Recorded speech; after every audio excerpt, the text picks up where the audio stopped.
From the Tomb by Guy de Maupassant.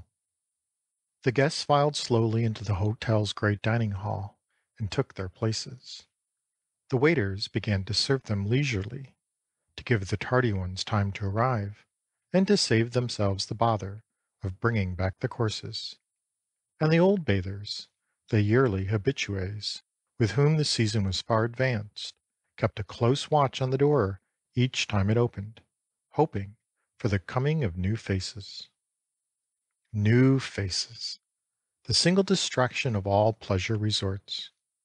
We go to dinner chiefly to canvass the daily arrivals, to wonder who they are, what they do, and what they think. A restless desire seems to have taken possession of us, a longing for pleasant adventures, for friendly acquaintances, perhaps for possible lovers. In this elbow-to-elbow life, our unknown neighbors become of paramount importance. Curiosity is piqued, sympathy on the alert, and the social instinct doubly active. We have hatreds for a week, friendships for a month, and view all men with the special eyes of watering-place intimacy.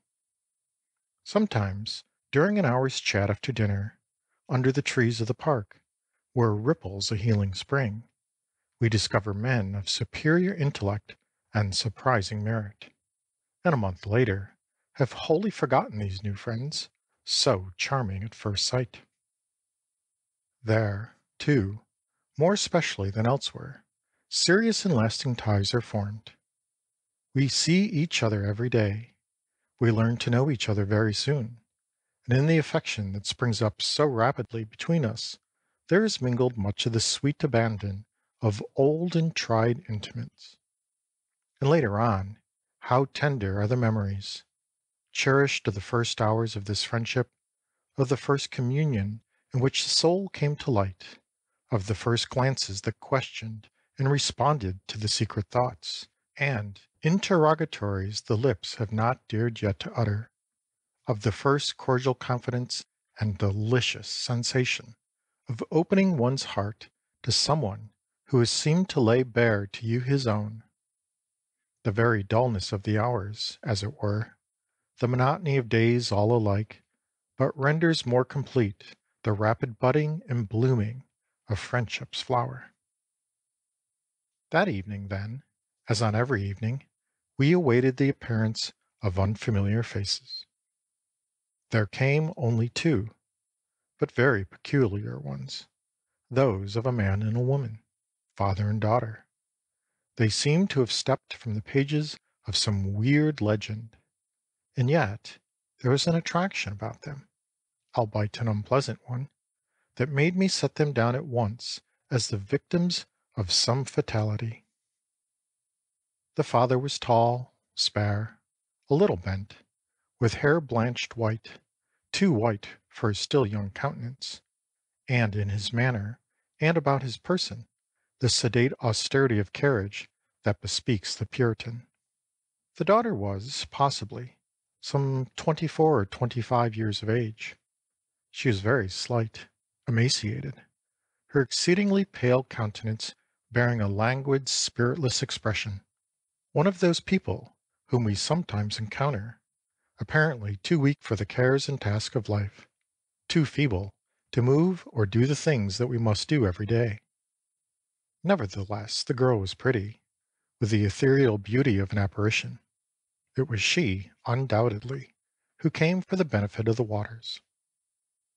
They chanced to be placed at table immediately opposite to me, and I was not long in noticing that the father, too, had a strange affection, something wrong about the nerves, it seemed.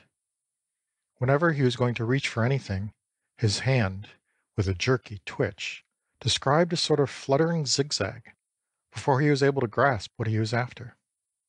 Soon, the motion disturbed me so much, I kept my head turned in order not to see it. But not before I had also observed that the young girl kept her glove on her left hand while she ate. Dinner ended, I went out as usual for a turn in the grounds belonging to the establishment, a sort of park, I might say, stretching clear to the little station of Auvergne. Châtel Guyon, nestling in a gorge at the foot of the high mountain, from which flowed the sparkling, bubbling springs, hot from the furnace of an ancient volcano.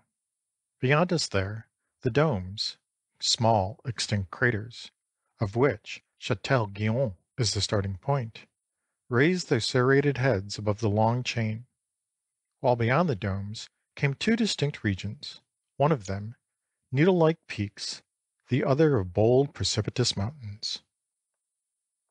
It was very warm that evening, and I contented myself with pacing to and fro under the rustling trees, gazing at the mountains, and listening to the strains of the band pouring from the casino, situated on a knoll that overlooked the grounds. Presently, I perceived the father and daughter coming toward me with slow steps. I bowed to them in that pleasant continental fashion with which one always salutes his hotel companions. The gentleman halted at once. "Pardon me, sir," said he, "but may I ask if you can direct us to a short walk, easy and pretty, if possible?" "Certainly," I answered, and offered to lead them myself to the valley through which the swift river flows, a deep, narrow cleft between two great declivities, rocky and wooded. They accepted, and as we walked, we naturally discussed the virtue of the mineral waters. They had, as I had surmised, come there on his daughter's account. "She has a strange malady," said he, "the seat of which her physicians cannot determine. She suffers from the most inexplicable nervous symptoms. Sometimes they declare her ill of a heart disease, sometimes of a liver complaint, again of a spinal trouble. At present they attribute it to the stomach, that great motor and regulator of the body. This protean disease of a thousand forms, a thousand modes of attack. It is why we are here. I, myself, think it is her nerves. In any case, it is sad." This reminded me of his own jerking hand. "It may be hereditary," said I. "Your own nerves are a little disturbed, are they not?" "Mine?" he answered tranquilly. "Not at all. I have always possessed the calmest nerves." Then, suddenly, as if bethinking himself, "For this," touching his hand, "is not nerves, but the result of a shock, a terrible shock that I suffered once. Fancy it, sir! This child of mine has been buried alive." I could find nothing to say. I was dumb with surprise. "Yes," he continued, "buried alive. But hear the story, it is not long. For some time past Juliet had seemed affected with a disordered action of the heart. We were finally certain that the trouble was organic and feared the worst. One day it came she was brought in lifeless, dead. She had fallen dead while walking in the garden. Physicians came in haste, but nothing could be done. She was gone.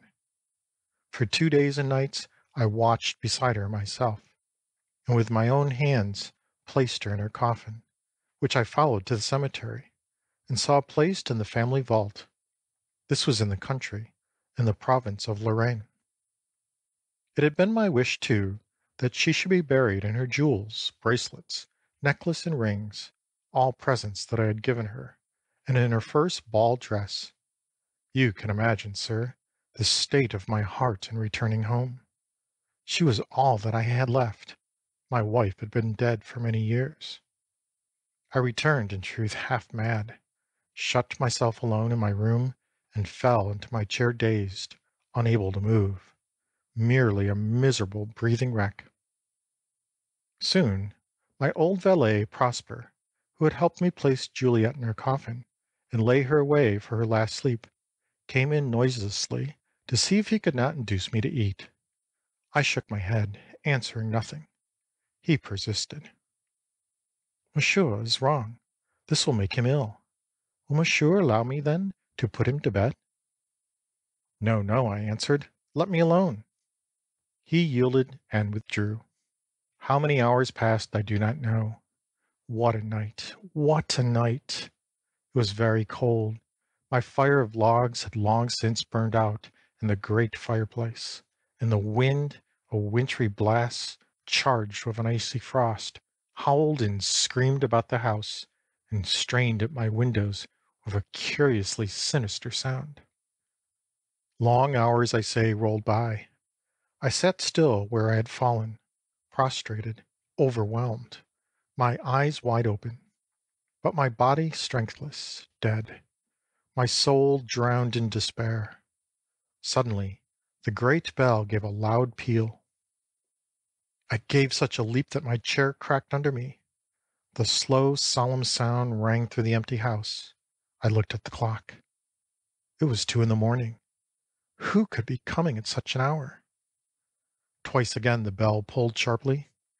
The servants would never answer, perhaps never hear it. I took up a candle and made my way to the door. I was about to demand, "Who is there?" but, ashamed of the weakness, nerved myself and drew back the bolt. My heart throbbed, my pulse beat. I threw back the panel brusquely, and there, in the darkness, saw a shape like a phantom, dressed in white. I recoiled, speechless with anguish, stammering, "Who are you?" A voice answered, "It is I, father." It was my child, Juliet. Truly, I thought myself mad. I shuddered, shrinking backward before the spectre as it advanced, gesticulating with my hand to ward off the apparition. It is that gesture which has never left me. Again the phantom spoke. "Father, father, see, I am not dead. Someone came to rob me of my jewels. They cut off my finger. The, the flowing blood revived me." And I saw then that she was covered with blood. I fell to my knees panting, sobbing, laughing all in one. As soon as I regained my senses, but still so bewildered, I scarcely comprehended the happiness that had come to me. I took her in my arms, carried her to her room, and rang frantically for Prosper to rekindle the fire, bring a warm drink for her, and go for the doctor. He came running, entered, gazed a moment at my daughter in the chair, gave a gasp of fright and horror, and fell back, dead. It was he who had opened the vault, who had wounded and robbed my child, and then abandoned her, for he could not efface all trace of his deed, and he had not even taken the trouble to return the coffin to its niche. Sure, besides, of not being suspected by me who trusted him so fully. We are truly very unfortunate people, monsieur. He was silent. Meanwhile, the night had come on, enveloping in the gloom the still and solitary little valley. A sort of mysterious dread seemed to fall upon me in presence of these strange beings, this corpse come to life, and this father with his painful gestures. "Let us return," said I. "The night has grown chill." And still in silence, we retraced our steps back to the hotel, and I shortly afterward returned to the city. I lost all further knowledge of the two peculiar visitors to my favorite summer resort. End of From the Tomb.